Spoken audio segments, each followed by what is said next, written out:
बुद्ध मंगल में संत समाज धर्मानुरागी सज्जनों श्रद्धा मूर्ति देवियों,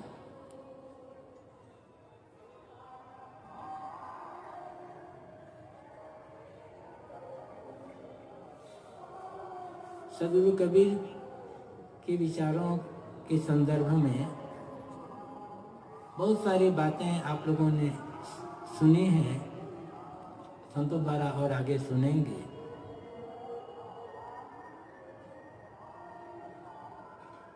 अक्सर ये कहा जाता है और हकीकत है,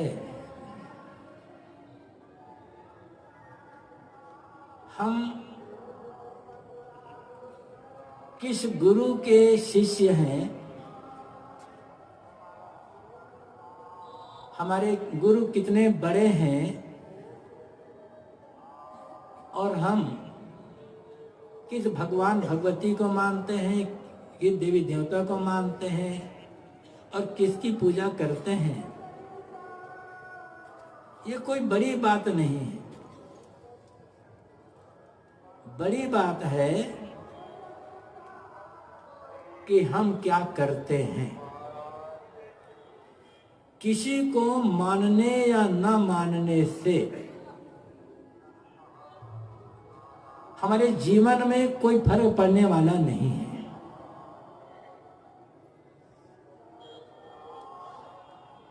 जीवन में फर्क पड़ता है हमारे करने से, हमारे कर्म और आचरण व्यवहार से। इसलिए किसी के मन में ये होता हो कि हम अमुक भगवान के शिष्य हैं, हम हैं, अर्थात हम अमुक भगवान की पूजा करते हैं और हमारे गुरु इतने बड़े हैं इसलिए हम बड़े हैं, ये केवल धोखा है।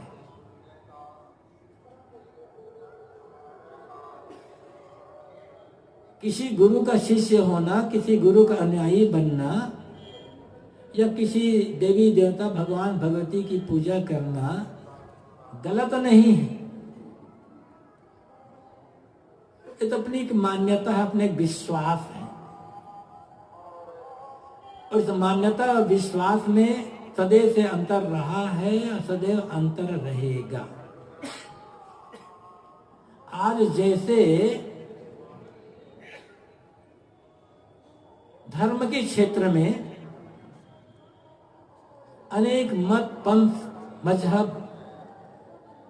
और संप्रदाय हैं, ऐसे पहले भी रहे हैं। और जैसे आज मत, मजहब, संप्रदाय आदि को धर्म कहा जाता है, ऐसे पहले भी इनको धर्म ही कहा जाता था। यद्यपि धर्म अनेक नहीं होता है, धर्म तो एक होता है। जो अनेक होगा वो विश्वास होगा, मान्यता होगी, धर्म नहीं होगा। और जिसे कोई माने या ना माने वो धर्म नहीं होता है। धर्म वो होता है जिसे हर कोई मानता है और जिसे माने बिना आदमी जीवन में कभी सुखी नहीं हो सकता है। अनेक लोग ईश्वर मानते हैं, अनेक लोग ईश्वर नहीं मानते, उनका विश्वास। लेकिन ईश्वर मानने वाला हर व्यक्ति धार्मिक ही होगा ऐसा नहीं कहा जा सकता। ईश्वर नहीं मानने वाला हर आदमी अधार्मिक या धर्म विरोधी होगा ऐसा भी नहीं कहा जा सकता। धर्म का संबंध ईश्वर से नहीं है, धर्म का संबंध मनुष्य से है और साथ साथ नैतिकता है से, सदाचार से है। इसलिए ये पूजा पाठ, नाम, जप, हवन, तर्पण, कथा, कीर्तन देवी देवता भगवान भगवती मत पंथ परम संप्रदाय पर जोर देने की आवश्यकता नहीं है। आवश्यकता है जीवन को शोधन करने पर, जीवन को सुधारने पर, जीवन के कर्म व्यवहार आचरण को पवित्र बनाने पर।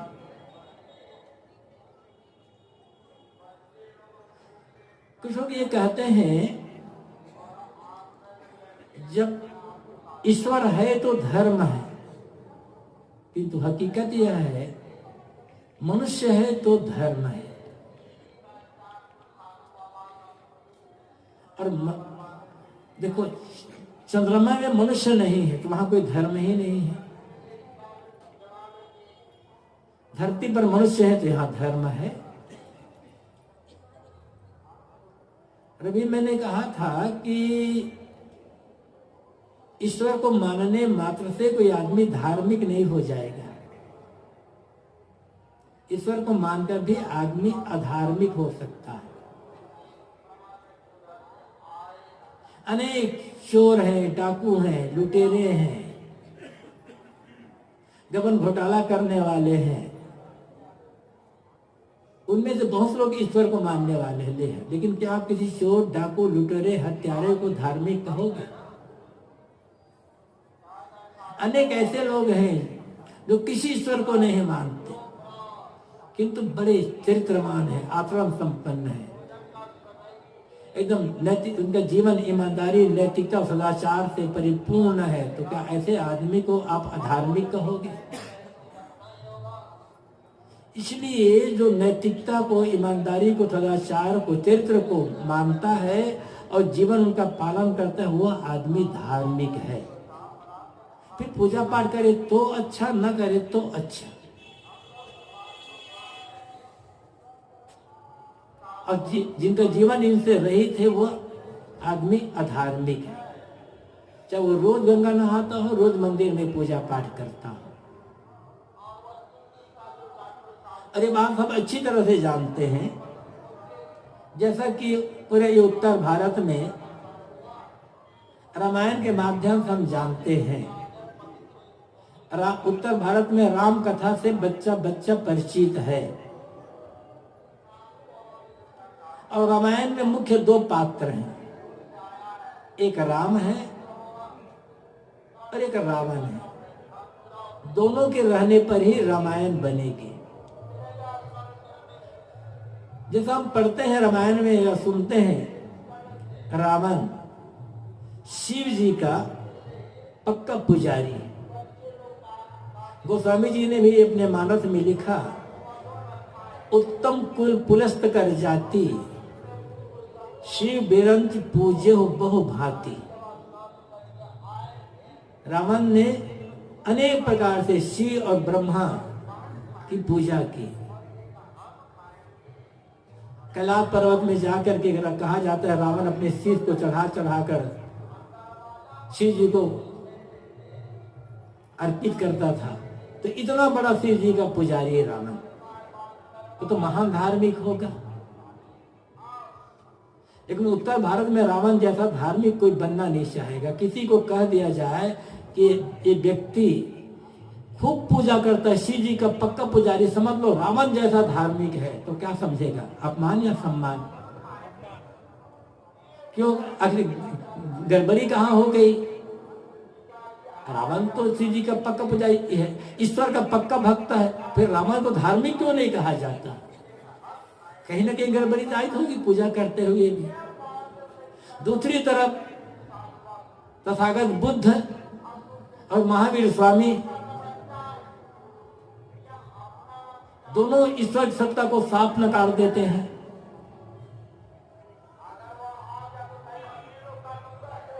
तो पर चर्चा ही नहीं करते, एकदम खंडन भी कर देते हैं खुल करके। किंतु तथागत बुद्ध और महावीर स्वामी जैसे धार्मिक खोजने में मिलने पर मुश्किल होगा। ऐसा धार्मिक हो जाए तो भारत को क्या पूरे विश्व का कल्याण हो जाए। कोई ईश्वर मानता है तो मैं ये नहीं कहता कि ईश्वर मानने वाला हर आदमी अधार्मिक होगा। ईश्वर मानने वाला भी धार्मिक हो सकता है, नहीं मानने वाला भी धार्मिक हो सकता है, और ईश्वर को नहीं मानने वाला भी धार्मिक हो सकता है और अधार्मिक भी हो सकता है। तो आदमी क्या मानता है क्या नहीं मानता है, पूजा करता है या नहीं करता, गंगा नहाता है नहीं नहाता, नदी और मंदिर मस्जिद गिरजा गुरुद्वारा मठ आश्रम जाता है या नहीं जाता है, इससे उस व्यक्ति के जीवन का मूल्यांकन नहीं करना चाहिए। यदि इनके आधार पर जीवन मूल्यांकन करेंगे तो सदैव घाटा उठाना होगा। आवश्यकता है जीवन को शोधने के। सदगुरु कबीर ने बीजक में एक पंक्ति कही है, सदा धर्म जाके हृदय बसी, राम कसौटी कसतहि रही। जिसके हृदय में सदैव धर्म का निवास होता है, जिसके हृदय में सदैव धर्म बसता है, वह आदमी निरंतर अपने आप को राम कसौटी में कसता रहता है। और राम कसौटी क्या है?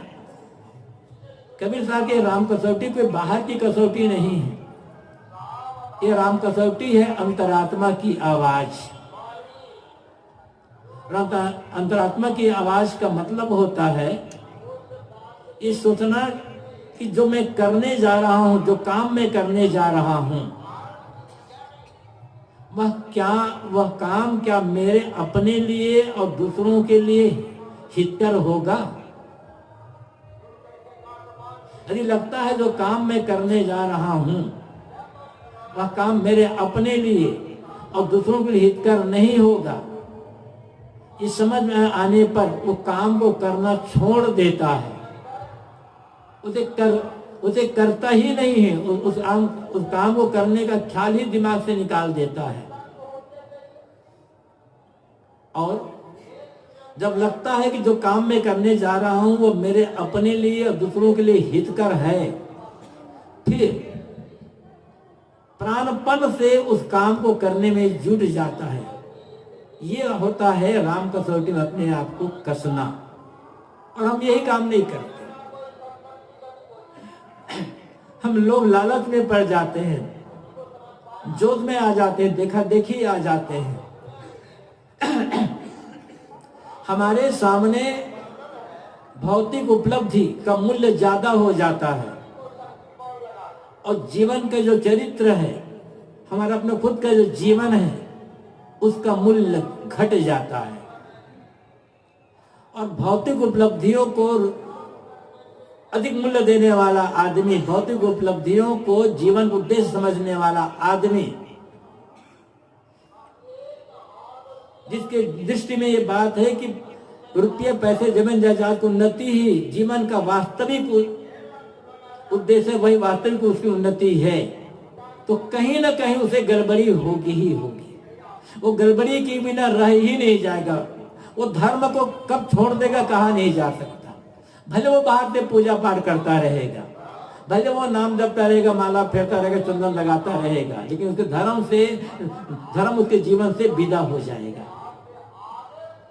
भौतिक उपलब्धि का महत्व है, इनकार नहीं किया जा सकता, क्योंकि भौतिक उपलब्धियों से जीवन का निर्वाह होता है और दूसरों की सेवा होती है। ये तो सिर्फ साधन है, तो साधन को अधिक हम महत्व देते हैं, तब साध्य दृष्टि से ओझल हो जाता है। याद रखना होगा, जैसे गांधी जी कहा करते थे, साध्य जितना ऊंचा और पवित्र है, साधन भी उतना ऊंचा और पवित्र होना चाहिए। अपवित्र साधन से पवित्र साध्य की प्राप्ति कभी संभव नहीं है। और जीवन का एकमात्र साध्य क्या है, उद्देश्य क्या है? आत्मकल्याण। इस आत्मकल्याण को अनेक शब्दों में कहा जाता है, भिन्न भिन्न मत मजहब परंपरा में। और आत्म कल्याण का मतलब क्या है? दुखों की आत्यांतिक निवृत्ति। वस्तुतः जब जीवन में कोई दुख नहीं रह गया, मन दुख से पूरा का पूरा खाली होगा, दुख रहित मन, वो आत्म कल्याण का अनुभव है। कल्याण में या मोक्ष में कुछ मिलता है, मिलता होता कुछ नहीं है। एक कुछ मिलता है, एक कहने का एक तरीका होता है। वस्तुतः दुख से छुटकारा न्याय दर्शन में कहा गया है, तदर्थम विमोक्षोपवर्गः, मतलब दुखों का अत्यंत विमोक्ष हो जाना, मतलब दुखों से सर्वथा छूट जाना, ये अपवर्ग अर्थात मोक्ष की प्राप्ति है। जरा सोचे, यदि जीवन में दुख ना होता तो आदमी सुख की तलाश क्यों करता? जब भूख लगती है, भूख का दुख होता है, तब आदमी भोजन की तलाश करता है। यदि भूख ही ना होती तो भोजन की क्या आवश्यकता थी? प्यास न लगी होती तो पानी की क्या आवश्यकता थी? पानी का मूल्य तब समझ में आता है जब प्यास लगती है, लगी होती है। जितना अधिक तीव्र प्यास, पानी का मूल्य, पानी का महत्व उतना समझने में आएगा। प्यास नहीं लगी तो पानी का कोई मूल्य नहीं है, वो तो बेकार है।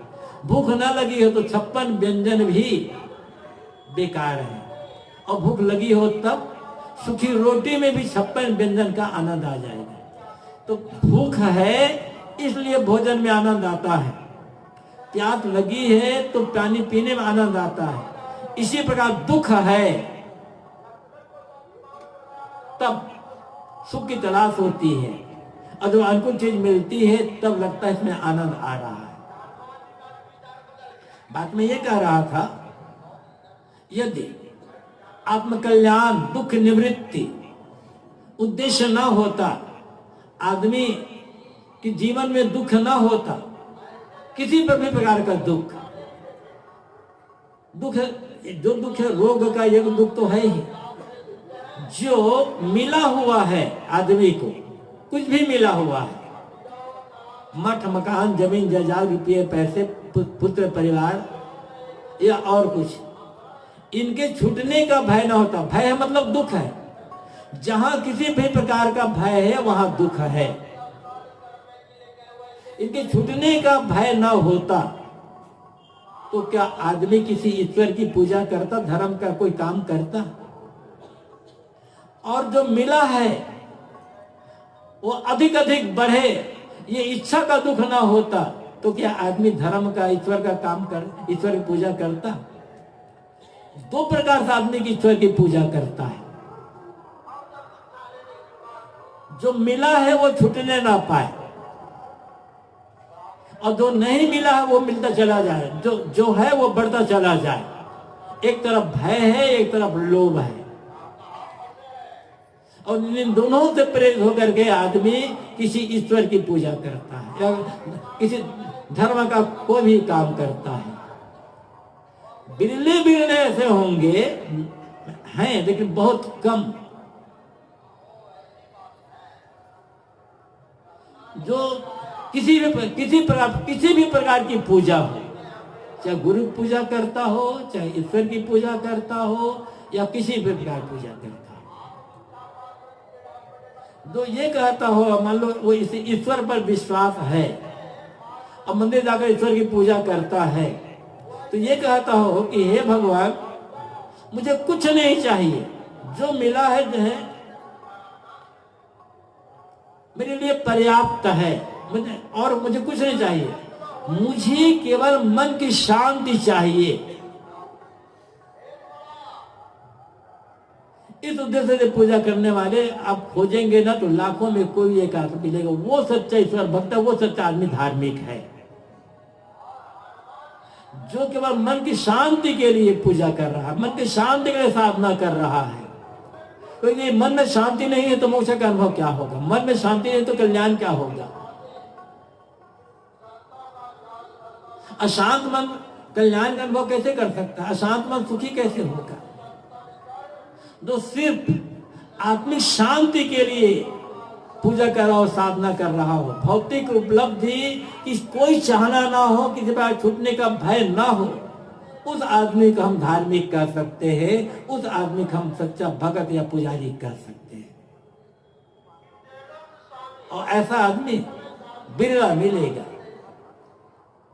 धर्म वह है जहां किसी भी प्रकार का लोभ ना हो और भय ना हो। सेवा करना अच्छी बात है, लेकिन सेवा किस उद्देश्य से कर रहे हैं ये भी सोचना पड़ेगा। वैसे आदमी को पाप कर्म तो करना ही नहीं है, किसी के लिए पाप करना नहीं करना चाहिए। तो तथागत बुद्ध ने धम्मपदम में कहा है, आदमी को चाहिए कि वह न तो अपने लिए पाप करे, न परिवार के लिए पाप करे, न समाज के लिए पाप करे, किसी के लिए पाप न करे, क्योंकि जो पाप करेगा उसे उसका फल भोगना पड़ेगा। तो पाप कर्म तो करना ही नहीं चाहिए। पाप कर्म क्या है? हमारे ऐसा व्यवहार, हमारी ऐसी बातें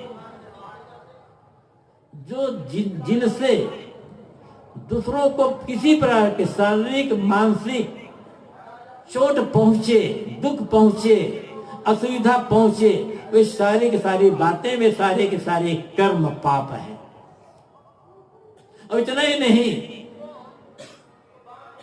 हमारे मन में यदि किसी के लिए बुरी भावना आई, उस आदमी का ऐसा बिगाड़ हो जाए, उस आदमी का ऐसा नुकसान हो जाए, ऐसा हमारा सोचना भी पाप है। तो पाप मनसा वाचा कर्मणा, अपने को पाप कर्म से बचा करके रखना ही है, ये करना ही नहीं है। जो करना है पुण्य करना है, लेकिन पुण्य कर्म बंधन का कारण हो सकता है और मोक्ष का कारण हो सकता है। यदि सकाम भावना से पुण्य कर्म कर रहे हैं, वैसे पुण्य कर्म को धर्म करना कहा जाता है। कोई आदमी सेवा कर रहा है, गरीबों को खिला रहा है, कपड़े बांट रहा है, दवाई बांट रहा है, या कुछ और पैसे दे रहा है, तो कहते हैं भाई आदमी बड़ा धार्मिक है। कोई जरूरी नहीं है आदमी धार्मिक होगा, ये धर्म का एक अंग है, लेकिन ये सच्चा धर्म अलग होता है। यदि हम इसलिए हम सेवा करते हैं कि गरीबों को खिलाते पिलाते हैं या कुछ भी करते हैं कि चलो हम गरीबों की सेवा करेंगे, महात्माओं की सेवा करेंगे या परोपकार का काम करेंगे, तो हमें इस जीवन में सुख मिलेगा और मरने के पश्चात भी हमें सुख मिलेगा। तो ऐसा कर्म बंधन का कारण बन जाएगा। ये पूरा धर्म नहीं है, अधूरा धर्म है। हाँ, आदमी यदि ऐसा भी धर्म करता है तो चलेगा, लेकिन ये पूरा धर्म नहीं है। और इससे हमारे बंधन नहीं कटेंगे, हमारे दुख दूर नहीं होंगे, क्योंकि आपके मन में कामना है और कामना यदि पूरी नहीं होगी तो आप दुखी हो जाओगे, शिकायत करोगे कि मैंने इतना धर्म का काम किया, सेवा का काम किया और फिर भी मेरा दुख दूर नहीं हुआ, जो मैं चाहता था वो काम नहीं हुआ, जो जितना मैं चाहता उतना नहीं मिला, तो दुखी होते रहोगे। और धार्मिक आदमी दुखी नहीं होगा। सदैव बात सोचने वाला है, दुखी होने वाला आदमी, जो आदमी किसी बात को लेकर दुखी होता है, न तो वो धार्मिक हो सकता है और न वो ज्ञानी हो सकता है। ज्ञान और धर्म का अर्थ होता है मन से सारे दुख का मिट जाना। तो यदि हम सेवा करें, लोगों को खिलाए पिलाए और दान पुण्य आदि करें तो हमें सुख मिलेगा, ये करना पूरा धर्म नहीं है। धर्म के बिल्कुल ऊपरी अंग है। किंतु और इस धर्म से आप चाहेंगे हमारे बंधन कर जाए, कल्याण हो जाए, तो नहीं होने वाला है। तब करना क्या है? मेरे पास मेरी आवश्यकता से ज्यादा है, और जो ज्यादा है मेरे पास आवश्यकता से वो मेरा नहीं है, वो समाज का है। ऐसा सोच करके पुण्य का काम करना, धर्म यहां होगा। लेकिन ये धर्म हम समझ नहीं पाते। वैसे तो जब ये बात करते हैं, एक भागवत पुराण का एक मंत्र याद आ गया, यावत भ्रेद जठरम तावत सत्वम ही देहिनाम अधिकम यो भी मन्येत सस्तेनो दंडमर्हति। हम सब इस लपेटे में आएंगे, हम सब इस लपेटे से बचने वाला कोई महावितरागी होगा।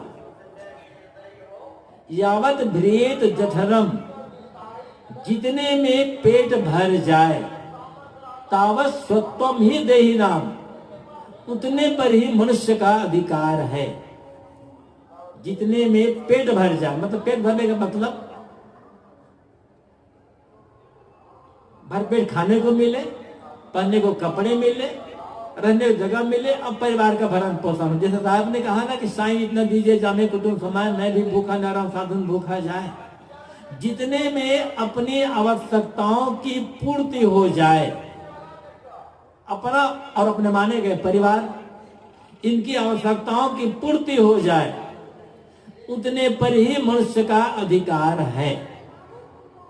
यो अधिकम मन अभिमन्येत, जो इससे ज्यादा पर अधिकार करता है या अधिकार मानता है, रखता है, सस्तेनो, वह चोर है। दंडम रहते, उसे दंड मिलना चाहिए। बड़ी कठोर साधना है ये। मार्स के साम्यवाद से अधिक साम्यवाद व्यास जी का है भागवत में। जब मार्स पैदा नहीं होते उससे पहले ही व्यास ने कहा था।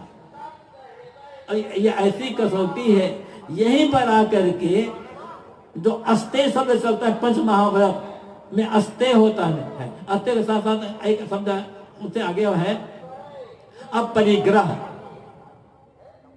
बात में ये कह रहा था कि धर्म जब हम ये मानकर करते हैं जितना मेरे पास है वो मेरे और मेरे परिवार की आवश्यकता से अधिक है, ऐसा मान करके जब हम उस काम को सेवा, उस धन को सेवा में लगाते हैं, तब वो धर्म होगा। और ऐसे धर्म, यह वास्तविक पुण्य होगा। और तब इसी धर्म से हमारे दुख दूर हो पाएगा। हम धर्म केवल ऊपरी ऊपरी लेते हैं। गंगा नहा लिए धर्म हो गया, मंदिर में जाकर पूजा कर लिए धर्म हो गया, चंदा लगा लिए धर्म हो गया, दाढ़ी रखा लिए, जटा रखा लिए धर्म हो गया, बाल मुड़वा लिए धर्म हो गया, और कुछ कर्मकांड कर लिए धर्म हो गया, कोई नाम जप लिए धर्म हो गया। ये धर्म के ऊपरी ऊपरी बाहरी कर्मकांड है। ये तो बिल्कुल शुरुआत है, जो कुछ नहीं समझता है उनके लिए। लेकिन जिंदगी भर इसमें हम उलझे रह जाएं, तब जिसके लिए कर रहे हैं वो उद्देश्य की प्राप्ति नहीं होगी, वो काम सफल नहीं हो पाएगा। इसलिए आवश्यक है हम निरंतर अपने जीवन आचरण पर ध्यान रखते रहें। हमारे जीवन का आचरण कैसा है, मेरे व्यवहार से, मेरे कर्म आचरण से दूसरों को पीड़ा तो नहीं पहुंच रही है, सामाजिक किसी व्यवस्था का उल्लंघन तो नहीं हो रहा है। यदि हमारे कर्म, व्यवहार, रहन सहन आदि से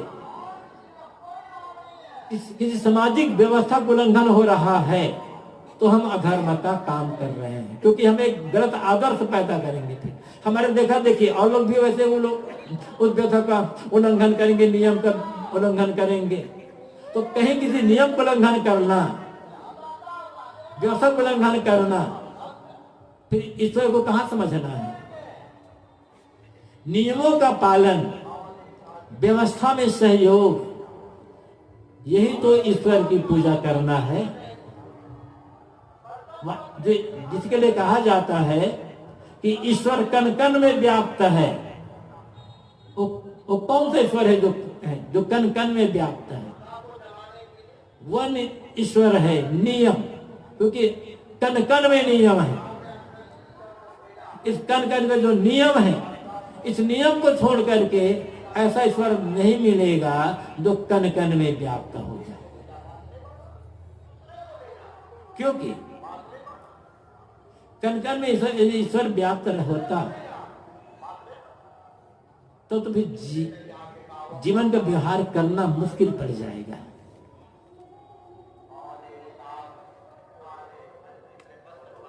फिर तो बहुत कठिनाई आ जाएगी। और मान लो कोई व्यक्ति ऐसा कहता है कि ईश्वर कण कण में व्याप्त है और इस बातों से पूरी निष्ठा है। जिस किसी व्यक्ति को निष्ठा हो ये कण कण में व्याप्त है, इस बात पूरी की पूरी निष्ठा है,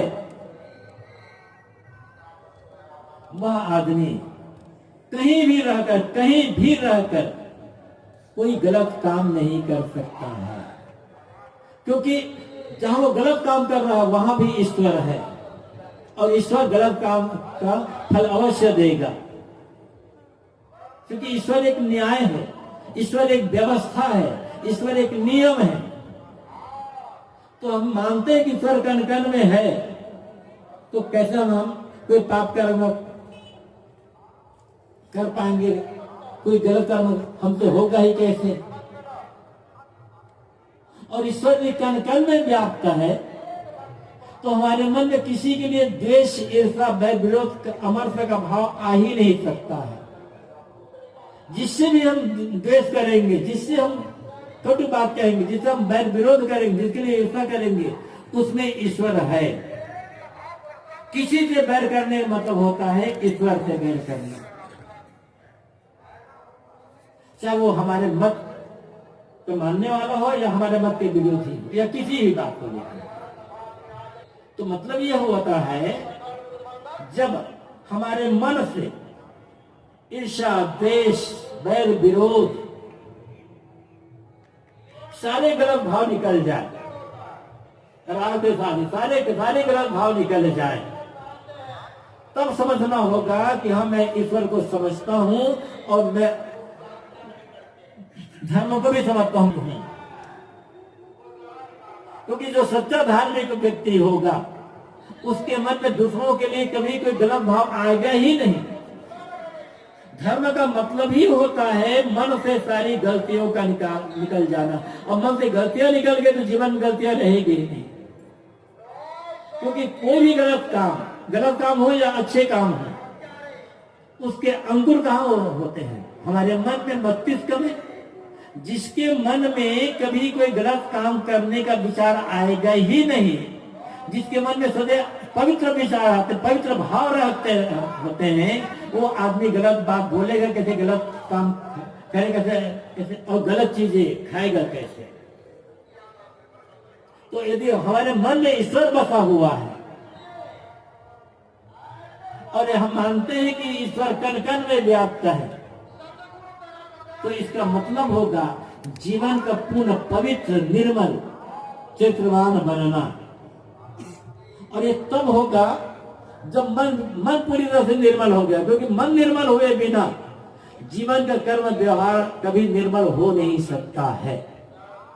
तो हम ये भी कह सकते हैं कि जिसका मन पूर्ण निर्मल हो चुका है, जैसे साहब ने कहा है कि यह मन तो निर्मल भया जैसे गंगा नीर, ऐसा जिसका मन पूरा निर्मल हो गया है, वही आदमी सच्चा ईश्वर भक्त है, वही आदमी सच्चा धार्मिक है। इस कसौटी में हमको कसना होगा और धीरे धीरे इधर हमें आगे बढ़ना ही होगा। ये मान ले कि काम कठिन है तो कठिन मानकर छोड़ दें तो काम तो बनेगा नहीं। हर काम कठिन है, लेकिन काम को कठिन मानने वाला आदमी कभी जीवन में आगे नहीं बढ़ सकता। तो बात में ने अपनी यह हाथ उठाई थी कि हम क्या मानते हैं और क्या नहीं मानते, किस भगवान की पूजा करते हैं या भगवान पूजा नहीं करते, किसी गुरु से जुड़े हैं या नहीं जुड़े हैं, ये कोई बड़ी बात नहीं है। बड़ी बात है हमारा अपना जीवन का आचरण कैसा, हमारा मन कैसा है, और इस पर हम ध्यान कम देते हैं। हम कहते तो हैं हमारे गुरु इतने बड़े हैं, इतने बड़े वैराग्यवान, इतने बड़े ऐसे, इतने बड़े वैसे हैं, हमारा भगवान बहुत बड़ा है। ठीक है, भगवान बहुत बड़ा, भगवान निर्मल है, हमारे गुरु बड़े वैराग्यवान है। हमारे जीवन में वैराग कितना है? हमारा मन तो भरा है किसी आसक्ति से, हमारा मन तो बना है एकदम चंचल। तो गुरु की महिमा गाना आवश्यक, अच्छा है, गाना चाहिए, इससे मन में अच्छी भावना आती है, दूसरों को प्रेरणा मिलती है। लेकिन हम ये सोचते हैं कि गुरु की महिमा का बखान करके हम गुरु भक्त हो जाएंगे, ऐसा नहीं होगा। गुरु के उपदेश का हम पालन करते हैं, गुरु जैसा वैराग्यवान है वैसे हम उस वैराग्य पद पर हम चलते हैं, तब हम गुरु भक्त हो सकते हैं, तब हम गुरु के शिष्य कहला सकते हैं। तो विश्वास सबका अलग अलग होगा, मान्यता अलग अलग होगी, इसलिए इसके लिए आधार पर कोई कला करने की आवश्यकता ही नहीं है। हम अपना मानते हैं, दूसरा आप अपना मानते हो, कोई तीसरा अपना कुछ मानता है। इसको लेकर के आपस में कहा सुनी होना गलत है। और कहा सुनी करने वाला आदमी धर्म ईश्वर को समझता ही नहीं। यदि विवाद में पड़ा है आदमी, कि ये आदमी ये कहता है कि मेरा धर्म बड़ा, तुम्हारा धर्म छोटा, तो आदमी न तो धर्म को समझता है न भगवान को समझता है। जब धर्म एक है, भगवान एक है, तो छोटा बड़ा की बात कहां से आ गई? छोटी बड़ी मान्यता हो सकती है, मेरे लिए मेरी मान्यता बड़ी, आपके लिए आपकी मान्यता बड़ी,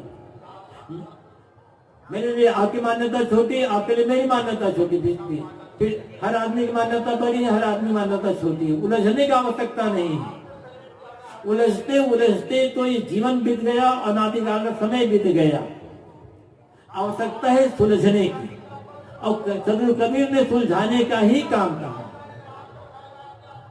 लेकिन हम कबीर वाणी को पढ़कर भी उलझ जाते हैं और औरों को उलझा देते हैं।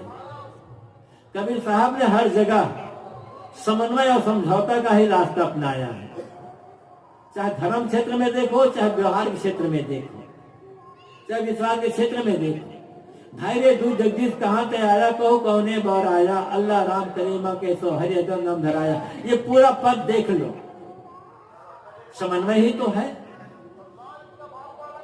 लड़ने वालों को समझाया है, क्यों नाम दो है, चीज तो एक है, बेगर बेगर नाम है, एक मिट्टी के भारे, मिट्टी तो वही है, कुल्हाड़ है, सुराही है, दीपक है, और नाम बदल गया है, मूल तो मिट्टी एक ही है। ऐसे तुम जिसे अल्लाह और राम कहते हो, जिस परम तत्व कहते हो, वो तो एक है ना, नाम अलग अलग हो गए, इससे क्या फर्क पड़ता है? तो साहब सुलझाते हैं। अब फिर साहब ये भी कहते हैं, सुनिए सबकी निमेरिए अपनी, इतना बड़ा समन्वय, अपनी कहे मेरी सुने, सुने मिले एक हुए। अपनी बात कहो, मेरी बातें सुनो, और सुन मिल करके विवेक पर समझो, हकीकत को समझो। तो साहब सुलझाते, जो सच्चा धार्मिक होगा वो हर जगह सुलझाने का ही काम करेगा। और जो धर्म को सिर्फ बाहर समझ, धर्म को लोग समझता है कि केवल कर्मकांड में है, वो आदमी हर जगह उलझाने का काम करेगा। अब सोचना यह है कि हम उलझाने का काम कर रहे हैं या सुलझाने का काम कर रहे हैं। स्वयं उलझे हुए हैं या सुलझे हुए हैं। उलझे हुए होंगे तो दूसरों को उलझाएंगे, सुलझे हुए होंगे तो अपना सुलझे हुए हैं, दूसरों को सुलझाने का काम कर, सुलझने का रास्ता बताएंगे। तो जो जिसके मन में किसी के लिए भी करता नहीं है, द्वेष भाव, बैर भाव, ईर्षा, निंदा का भाव नहीं है, जो स्वयं सुलझा हुआ है, जिसके मन की सारी उलझने समाप्त हो चुकी है, जिसका जीवन के कर्म पवित्र है, आचरण पवित्र है, चरित्र उज्जवल है, वही आदमी सच्चा धार्मिक है, चाहे वो मंदिर जाता हो या ना जाता हो। और वही उसी आदमी ने ईश्वर को समझा है। इसलिए हमें सच्चा ईश्वर, यदि बाहर देखें तो सत्य, बाहर के ईश्वर है नियम, जहां तक हम समझते हैं नियम का पालन करें। और बिहारी जगत में है जीवन का आचरण, जीवन चरित्र, नियमों का पालन, जीवन चरित्रवान बनाना और मन को निर्मल बनाना, यही सच्चा धर्म है। और ऐसा करने वाला व्यक्ति ही वास्तविक ईश्वर को समझ कर वो ईश्वर का भक्त है। और ऐसा जीवन में धर्म आ जाए, ऐसी ईश्वर भक्ति आ जाए, तो ये हमारी धरती ही पूरे स्वर्ग बन जाएगी और जीते जी हम मोक्ष का भी अनुभव कर सकेंगे। इसलिए ऐसे इस धर्म को समझने की आवश्यकता है, उस ईश्वर को समझ करके उसका पालन करने की आवश्यकता है, तभी हमारा जीवन सफल सार्थक हो सकता है और हमें एक समाज में एक अच्छा आदर्श स्थापित कर सकते हैं। इसके अलावा और कोई दूसरा रास्ता बचता नहीं है। तो थोड़ी चर्चा मैंने की कि धर्म और ईश्वर है क्या, समझना है, समझ करके जीवन में उतारने का प्रयास करना है। अपनी वाणी के पर विराम देता हूँ। बोलिए सदगुरु देव की, सदगुरु कबीर साहेब की, सदगुरु अभिलाष साहेब जी की।